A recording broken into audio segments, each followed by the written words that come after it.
Oh, welcome back, folks. All right, our next guest has gone from cop to comedian. That's right. And wouldn't you too? I'd rather tell jokes than get shot at. Welcome, Mike Armstrong, to Thanks the for show. having Mike, me. good to see you, man. Appreciate you being here. Thanks, brother. And you're in town at the Comedy Zone tonight, tomorrow, and Saturday. Yes, sir.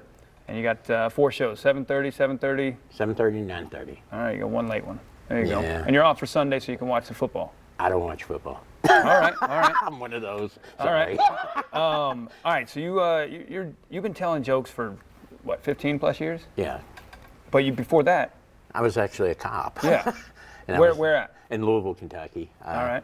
But I never wrote tickets or none of that kind of stuff because it makes for a bad day. You just give people a lot of warnings? You know, I'd walk up and warn them about speed traps and You'd tell them your buddy's down the road and watch out? I'd have fun with people, you know, like if, I'd just see how far I could take them. I pulled a kid over one time and I go, "You been drinking?" He goes, "No," because he's only 16. I go, "Get out of the car." I made him put his finger on his head and dance around like this. And every time a car come by, I'd act like I was playing the fiddle. Just so people go, "What the heck is going on?" So this is 15 plus years ago. Yeah. Yeah. A little frowned upon these days, probably.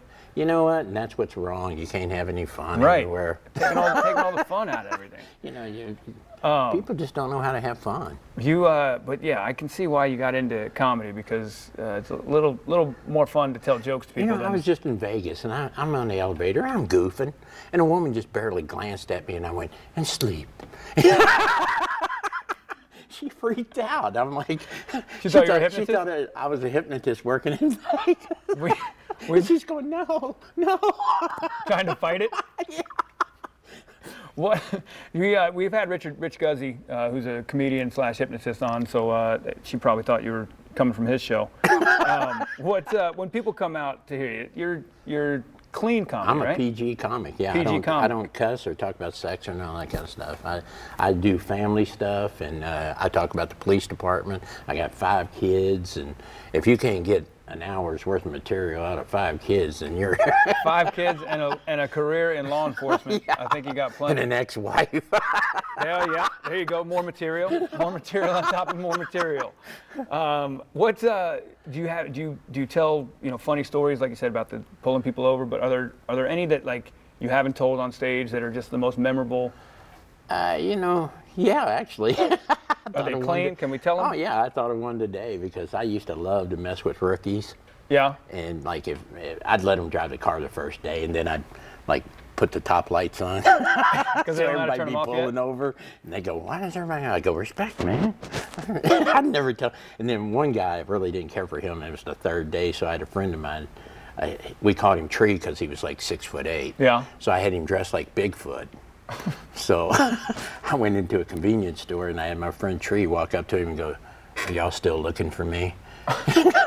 So when he came out, he goes, "Somebody was dressed like..." I go, "Write a report on it." So he's got to turn in a report. It says Bigfoot came up and asked if we were still looking. So Mike, I'm listening to stories here, and I'm wondering, did you retire or were you asked to leave? You know, I was on 12 years, but I had a good 3 months. All right. You only knew that the stuff I used to do, but yeah. You know, all cops are that way. We play around. Every cop pulls. We pulled. I shot a guy's finger off one time. Not as a joke, right? No, I shot him, and I shot his finger off, and it landed in my pocket. The finger landed in your pocket. Yeah. So I go out to the shooting range the next day. You know, because you got to qualify every 6 months, and I got my headgear on. And I fired the first shot. About 500 fake fingers come flying in there. Cops don't let nothing go. So are you a good shot? You were aiming for the finger? No, I'm a terrible shot. My girlfriend, she's ex-police. She's a good shot, so well, I count on her. I don't know if that's good to have your girlfriend be a really good shot. But real quick, I do want to say thank you for your service. Oh, and thank you. You have 2 sons who are Army Rangers? Yes, and one's going to Green Beret this month. Wow. Thank them as well for their service. Thank you, brother. Appreciate it. You have a priest? Yeah. He says, you kill him, I'll send him to heaven. That's right. And then your 2 daughters are nurses, so you got everything covered. Yeah, everything your kids need is covered. Appreciate you being here. Go Thanks, check brother. them out, folks. You can catch Mike Armstrong at the Comedy Zone this weekend. Their shows tonight through Saturday. You can buy tickets at comedyzone.com, and we'll be right back. You're a nut.